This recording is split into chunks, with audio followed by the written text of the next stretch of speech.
이번 주가 가장 춥대는데 올겨울이 뭐 그렇게 추운 겨울은 아니지만 그래도 이번 주가 가장 춥다고 하는데 여러분들 건강 유념하셨으면 좋겠습니다. 자, 지난 이틀 동안 우리는 아브라함의 믿음이 성장해가는 과정들을 13장, 14장 말씀을 통해서 살폈습니다. 자, 아브라함이 하나님의 이름을 영화롭게 하기 위해서 특별히 일상에서 벌어지는 문제, 이 물질과 땅 문제에서 믿음의 사람답게 대범하고도 너그럽게 행동을 했어요. 자, 우선 13장에 보면 조카 롯과 갈등이 생기잖아요. 소유가 많아지기 시작을 하니까. 그랬을 때 롯에게 땅을 선택하는 우선권을 양보합니다. 여러분이라면 이거 쉽겠어요? 한번 생각을 해보세요. 평평하고 이렇게 완전 네모난 땅, 농사가 잘 되는 그 땅을 내가 능히 경작할 수 있고 다룰 수 있는 권한이 있는데 내 주변에 어떤 사람에게 그것을 양보하라 이러면 여러분 그걸 하겠냐 그 말입니다. 죽어도 못하죠. 죽어도 못합니다. 자, 그런데 아브라함이 어떻게 해요? 자기에게 복을 주실 수 있는 분은 하나님이시기 때문에 그까지 땅떼기가 중요하지 않다라는 것을 알았기 때문에 땅을 선택하는 그 우선권을 조카 롯에게 양보했어요. 그래서 그 사람의 믿음이 크다 한 겁니다. 우리 믿음을 우습게 생각하는데 그러지 않아요. 네? 그거 양보한 일과 어제 14장에 보면 어떤 일이 벌어집니까? 북쪽의 왕들이 남쪽의 왕들을 정벌하는 과정 속에서 조카 롯이 잡혀가잖아요. 그래서 아브라함이 사병들을 데리고 주변 종족들과 연합을 해서 그들을 전쟁에서 패퇴시키고 롯과 전리품들을 갖고 옵니다. 그랬을 때 소돔 왕이 뭐라고 얘기하냐면 사람만 우리에게 주고 전리품은 다 당신 취하십시오. 왜? 그게 그 당시의 문화와 습속이었기 때문에. 그런데 아브라함이 어떻게 해요? 그 전리품을 양보해버려요. 왜? 자기에게 복을 주실 분은 하나님이시기 때문에 그깟 물질이 중요한 거 아니라고 얘기를 해요. 예? 그러니까 아브라함이 현실적으로 누리고 차지할 만한 물질과 땅에 집착할 수 있었는데 그것 대신 하나님께서 자신에게 주신 그 약속을 붙잡고 있었기 때문에 일상생활에서도 양보하고 희생할 수 있었다는 얘기입니다. 그래서 그 믿음이 크다고 얘기했던 거예요. 이런 일들은 여러분 우리가 일상을 살아나갈 때 얼마든지 우리 앞에도 놓여질 수 있다고 말입니다. 자, 어찌됐건 아브라함은 큰 믿음을 보였어요. 그러면서 성장해가고 성숙해 갔는데 그래서 아브라함도 인간이에요. 인간이어서 이전에 하나님께서 창세기 12장 1절에서 3절 가운데 그에게 해주셨던 그 약속이 너는 복이 될지라 그랬는데 그 약속이 아득히 멀리만 느껴지고 현실적으로 자기 몸을 보면 어떻습니까? 75살의 약속을 주셨지만 10년이 지났어요. 몸은 늙어갑니다. 그리고 그 약속이 과연 이루어질까? 덧없어 보이기만 할 때가 많았기 때문에 고독하고 좌절을 느꼈던 거예요. 주님께서 그에게 약속을 주신 10년의 세월이 흘렀건만 약속을 이룰 기미는요 아무것도 보이지 않는 겁니다. 자, 이렇게 고독감에 젖어서 우울한 밤을 보냈던 어느 날 하나님께서 아브라함에게 찾아오셔서 말씀하신 것이 15장 1절입니다. 1절 보세요. 뭐라고 얘기합니까? 이후에 여호와의 말씀이 환상 중에 아브라함에게 임하여 이르시되 아브라함아 두려워하지 말라 나는 내 방패요 너희 지극히 큰 상급이니라. 이후에는 뭐냐? 이 일들 후에 이 일들은 뭐냐? 14장 말씀. 그가 전쟁에서 승리하고 전리품을 자기의 것으로 마땅히 취할 수 있었는데 그 유익을 그렇게 취하지 않고 양보한 그 일이 있고 난 후 어느 날 오후에 아브라함을 하나님께서 찾아오셔서 뭐라고 말씀을 하세요? 두려워 말라. 나는 너의 방패요 너의 지극히 큰 상급이니라 말씀해 주시며 그를 어떻게 다잡아 가시는 거예요. 자, 여호와의 말씀이 아브라함에게 임했다라고 말씀하는데 이것은 하나님이 아브라함의 마음속 내면을 어떻게 해요? 감찰하고 계셨다는 거, 살펴보고 계시면서 그가 지금 어떻게 불안에 떨고 좌절하고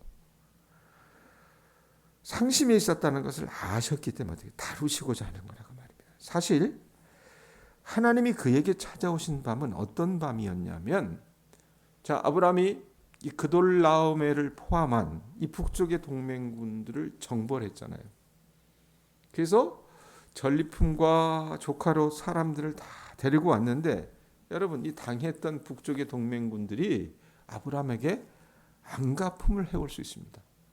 보복해서 공격해 올까라고 하는 그 두려움에 빠졌을 수 있다 그 말입니다.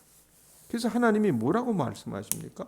아브라함은 그럼 내 방패는 누가 될까? 이랬을 때 하나님이 뭐라고 말씀해요? 두려워하지 말라, 나는 네 방패다라고 말씀을 하시는 거예요.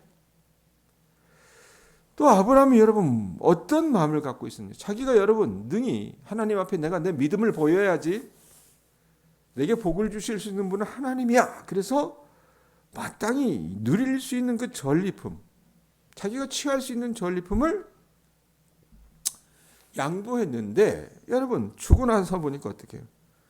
도대체 내가 그렇게 양보했지만 내가 얻는 것은 뭘까? 이 고민에 빠져 있었던 거예요. 그럼 내 상급은 뭐지? 이랬는데 하나님 뭐라고 얘기합니까? 나는 내 방패, 이러면서 너의 지극히 큰 상급이니라라고 얘기해요. 그걸 콕 집어서 말씀을 해주시는 거라고 말입니다. 아마 깜짝 놀라지 않았을까 싶어요.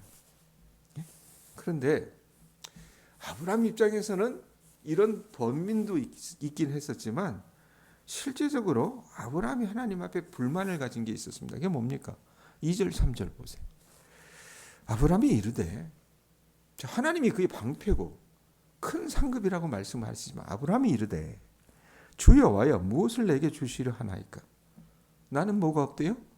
자식이 없사오니 나의 상속자는 이 다메섹 사람 엘리에셀이니이다. 아브라함이 또 이르되, 주께서 내게 씨를 주지 아니하셨으니 내 집에서 길린 자가 내 상속자가 될 것이니이다. 10년 기다렸어요. 하루도 아니고 이틀도 아니고 10년을 기다렸습니다. 그런데 후손이 없어요. 하나님이 아브라함에게 후손을 주시겠다고 그 약속하신 것을 아브라함이 이제는 더 이상 못 믿겠다는 겁니다. 그래서 자기 딴에는 대안을 내놔. 하나님, 자식을 주시지 않으시니 이제 내 집에서 자란, 내 집에서 기르고 자란 이 다메섹 사람 엘리에셀이 나의 상속자가 되면 어떻겠습니까?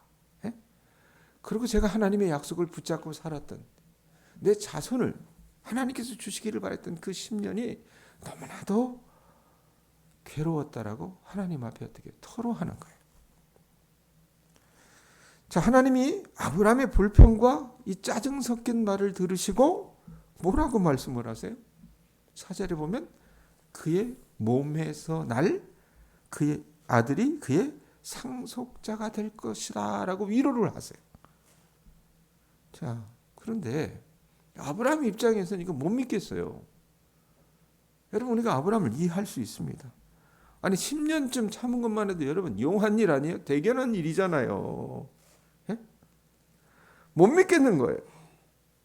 마음 가운데 속을 어떻게 계속 번민하니까 하나님이 이거 그대로 두면 안 되겠는 거예요. 그래서 밖으로 데리고 나가서 하늘의 수많은 별들을 보여주시면서 하나님 그분이 약속을 성취하실 수 있는 능력 많으신 분이라는 것을 실제적으로 아브라함 앞에서 과시하고 계십니다. 5절 보세요. 5절에 뭐라고 얘기합니까?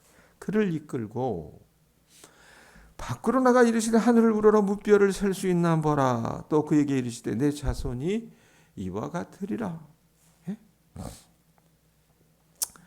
설교 준비하면서 어느 학자의 책을 봤더니 그분이 이런 얘기예요.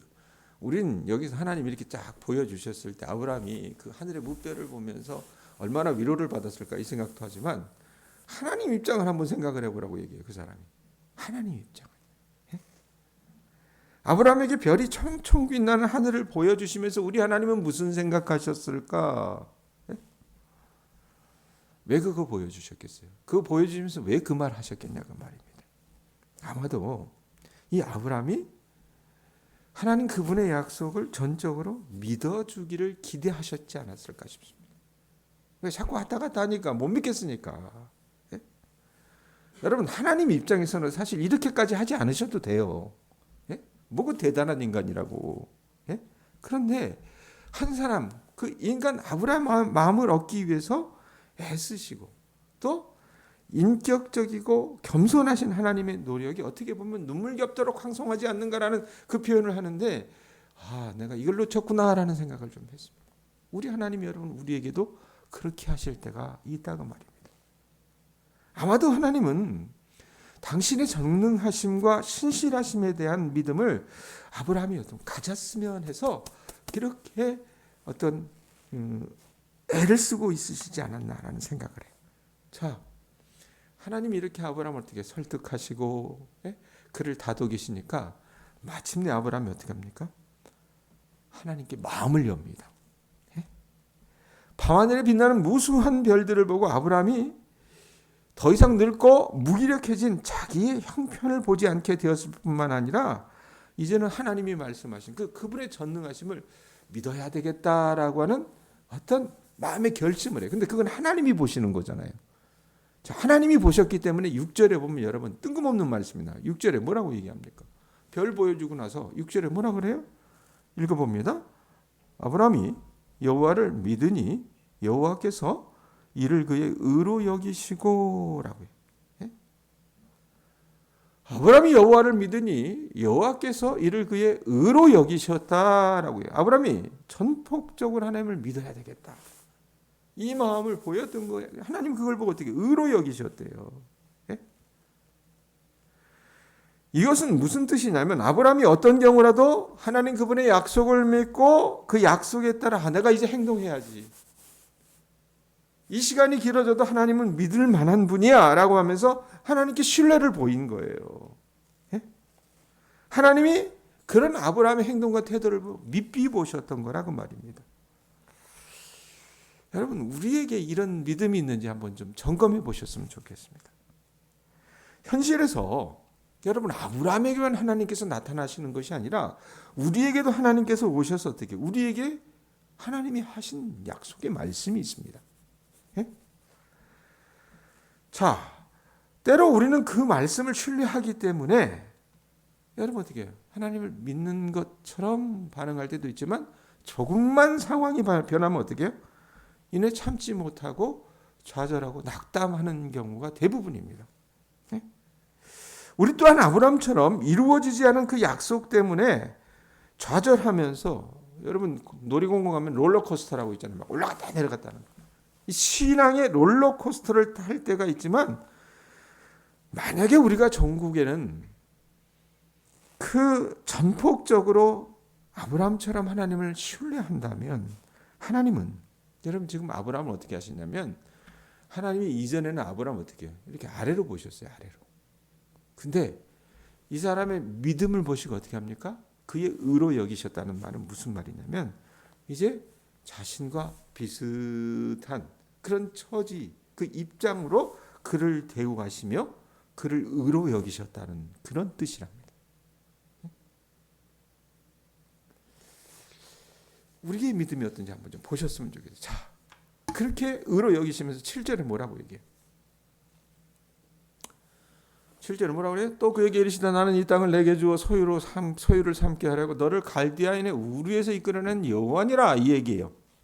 예? 이 말 왜 하실까? 아브라함이 여러분 모르는 것도 아닌데 왜 이 말씀을 하실까? 이유가 있어요. 하나님이 당신을 가나안 땅을 유업으로 주기 위해 아브라함을 갈대아 우르에서 불러낸 그 하나님인데 뭐라고 얘기해요? 그때는 전능자 하나님이라고 표현했는데 지금 뭐라고 얘기합니까? 여호와니라. 야훼 하나님이라고 소개를 해요. 예? 그러면서 하나님이 이제 그렇게 하시는 이유가 뭐냐면 이전에도 여러분 우리가 누구인가의 약속을 해요. 근데 사람들은 그 약속을 어떻게 해요? 어기고 바꾸고 이럴 때가 많잖아요. 그런데 하나님이 십수년 전에 그에게 약속하셨던 그 약속을 다시 기억나게 하시는 거예요. 다시 되풀이하시는 거예요. 이건 뭐냐면 이제 가나안 땅을 반드시 아브라함에게 유업으로 주실 것이라고 하는 그 언약, 그 약속이 어떻게 스스로 자신을 얽어매겠다라고 하는 얘기입니다. 이 말은 아브라함도 가나안 땅을 유업으로 얻기 위해 하나님이 하신 그 약속을 믿을 의무가 생긴 것이며 그 다음에 하나님과 맺은 언약에 충실해야 된다라고 말씀하시고 왜? 이제는 아브라함을 하나님이 낮게 보셨다니까요. 근데 어떻게 끌어올리셨어요? 그 믿음을 보고 의로 여기셔서.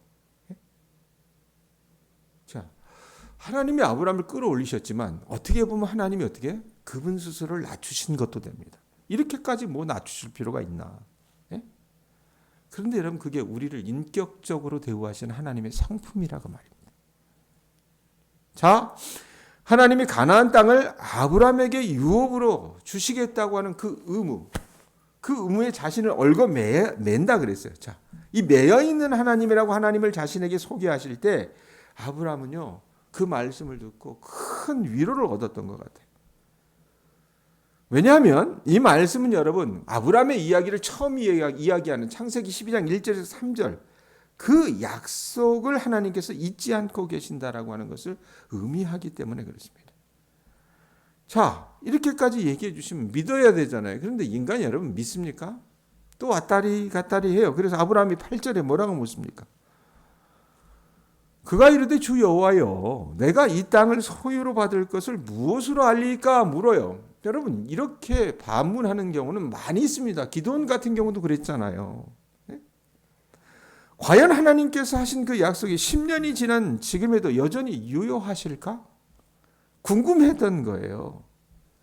과연 하나님이 아브라함과 그 자신과 그 후손이 가나안 땅을 차지할 수 있게 해주실 그 징표가 무엇인지 하나님 앞에 요구하는 거라고 말입니다.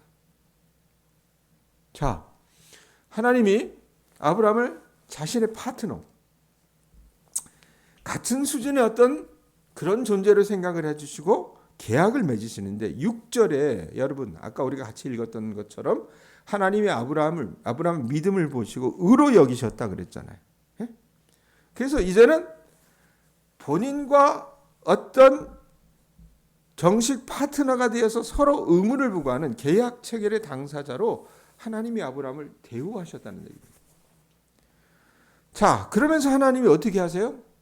아브라함이 물으니까 자신의 이름을 걸고 맹세하는 장면이 9절에서 10절입니다. 9절에서 10절. 우리는 잘 이해하지 못하지만 9절에서 10절 보면 뭐라고 해요? 눈이 따라가 주세요. 여호와께서 그에게 이르시되 나를 위하여 3년 암소와 이러면서 비둘기까지 가져오라라고 얘기를 해요. 자, 그래놓고 아브라함이 그 말씀에 순종해서 10절에 보면 뭐라고 얘기합니까? 이 모든 것을 가져다가 그 중간을 쪼개고 쪼갠 것을 마주대하여 놓고 그 새는 쪼개지 아니했다라고 얘기하는데, 자, 여호와께서 아브라함에게 3년 된 암소와 3년 된 암염소와 3년 된 순양과 산비둘과 집비둘기 새끼를 가져와서 새를 제외한 모든 것을 어떻게 하라 그래요? 중간을 쪼개래요. 칼로. 쪼개고 그 쪼갠 것을 마주대하여 놓게 하라고 말씀을 하셨습니다. 이게 무슨 뜻이냐? 그 근동아시아의 문화를 알아야 돼요. 이게 무슨 뜻이냐면 하나님께서 아브라함과 지금 어떻게 해요? 당신의 파트너로 여기시고 언약을 맺어주셨다는 계약을 맺어주시는데 이 맺은 언약을 어떻게 해요? 같은 수준으로 본다니까요. 그러니까 만약에 내가 이 약속을 어기면 내가 이 꼴이 날 거야 라고 얘기하시면서 어떻게 해요? 자기를 얽으면은 어떻게 보면 그 행동을 지금 하고 계시는 거라고 보시면 될 것 같습니다. 실제로 이 고대 근동에서는 계약 당사자가 재물을 쪼개는 의식을 행해서 스스로를 어떻게 해요? 내가 이렇게 될 거야. 재물과 동일시하는데 만일 언약을 지키지 않으면 재물처럼 어떻게 해요? 그렇게 쪼개질 것임을 선언하는 거예요. 아니 하나님이 그렇게 하신다니까요. 예? 그러면서 여러분 말씀 뒷부분에 한번 보세요. 뒷부분에 보면 17절 보세요. 그렇게 쪼개놓고 나서 어떻게 합니까? 해가 져서 어두울 때 연기 나는 화로가 보이며 타는 횃불이 쪼갠 고기 사이로 지났다고 하는 표현이 있잖아요. 이 재물 사이를 지나는 연기와 횃불은요, 이게 무슨 냐면, 여러분 우리가 계약서를 쓰지 않습니까? 예? 갑은 뭘 해야 되고 을은 뭘 해야 되는데 이걸 만약에 지키지 않을 경우는 이런 불이익이 있을 것이다라고 여러분 부동산 뭐 땅을 팔거나 집을 팔거나 여러분 이랬을 때도 어떻게 해요? 계약서를 써요. 그래놓고 마지막에 하는 게 뭡니까? 도장 찍죠. 도장 찍죠. 지금 도장 찍는 그 과정이라고 보시면 될 것 같아요. 재물 사이를 지나는 연기와 횃불은. 예? 하나님이 자신의 이름을 걸고 그렇게 하시겠다고 굳게 맹세하시는 거라고 말입니다. 자, 그러고 나서 제가 왜 하나님이 아브라함을 같은 수준으로 여기셨다는 표현을 하냐면 18절 때문에 그렇습니다. 18절 보세요. 뭐라고 얘기합니까? 그날에 여호와께서 아브라함과 더불어 언약을 세웠다는 얘기예요. 여호와께서 누구와 더불어? 아브라함과 더불어 언약을 세웠다 그래요. 언약을 세워. 그러면서 아브라함이 분명히 물었잖아요. 뭘 물었습니까? 8절에 보면 그가 이르되 주 여호와여 내가 이 땅을 소유로 받을 것을 무엇으로 알리까? 라고 물었을 때에 언약을 세워 이르시되 이러면서 18절에 보면 뭐라고 해요? 내가 이 땅을 애굽강에서부터 하면서 21절까지 여부스 족속의 땅이나 이 땅을 너에게 줄 것이다 라고 그렇게 말씀하고 계신다 그 말입니다. 제가 이 아브라함 이야기를 우리 교인들하고 같이 나누면서 늘 입버릇처럼 하는 말이 있습니다. 아브라함은 완성된 사람이 아니었다고요. 예? 우리가 아브라함의 이야기를 보면서 여러분이 찾아가야 될 건 뭐냐면 그 아브라함이라고 하는 한 존재를 택하시고 그를 다루시는 하나님의 손길과 그 하나님의 손길에 반응해서 조금씩 더디긴 하지만 성장하고 성숙해져가는 아브라함의 믿음에 여러분 우리의 눈이 좀 가주셨으면 좋겠어요. 자, 15장 이전까지 아브라함은 하나님의 일방적인 약속을 받는 어떻게 보면 하나님보다는 낮은 수혜자로 있다가 15장에 이르러선 비로소 어떻게 해요? 더불어 언약을 맺는 하나님과 언약을 맺는 당사자로 하나님의 약속을 성취하기 위해 이젠 자신도 어떻게 해요? 하나님이 요구하시는 언약의 요구를 성취할 만한 계약 당사자로 승격되는 모습을 우리가 말씀을 통해서 확인할 수 있다 그 말입니다. 마치 신앙의 미성년자였던 아브라함이 그의 신앙에서 13장과 14장에 어떤 믿음의 진전을 보이고 성장하면서 나가자 하나님이 이제는 어떻게 내가 봤을 때 넌 내 파트너가 될 자격이 있어 말씀하시면서 그에게 권한도 부여하시고 책임도 주어주시는 것으로 우리가 이 15장의 말씀을 이해하시면 된다 그 말입니다. 자, 그렇게 보면 우리 하나님 얼마나 감사한 분이에요. 우리 하나님께서 여러분 우리를 다루실 때도 이렇게 하신다는 것을 여러분들이 좀 아셨으면 좋겠습니다. 우리가요 하나님과 더불어 언약을 맺을 만한 그런 깜냥이 되지 못합니다. 그럼에도 불구하고 하나님 어떻게 하세요? 자기를 희생하셔서 자기를 낮추셔서 이 땅에 인간의 몸을 입고 예수 그리스도를 보내주셔서 그분을 희생케 하셨습니다. 나를 살리시기 위해서. 그러면 이제 이 땅에 살아나갈 때에 저나 여러분이나 우리가 하나님 앞에서 어떤 믿음의 순종을 행하는가 살펴보실 수 있었으면 좋겠어요. 맨날 애기같이 달라고만 하지 말고 이제는 여러분 하나님은 분명히 주신다고 말씀하셨어요. 그 말씀 믿으시기 바랍니다. 아셨어요?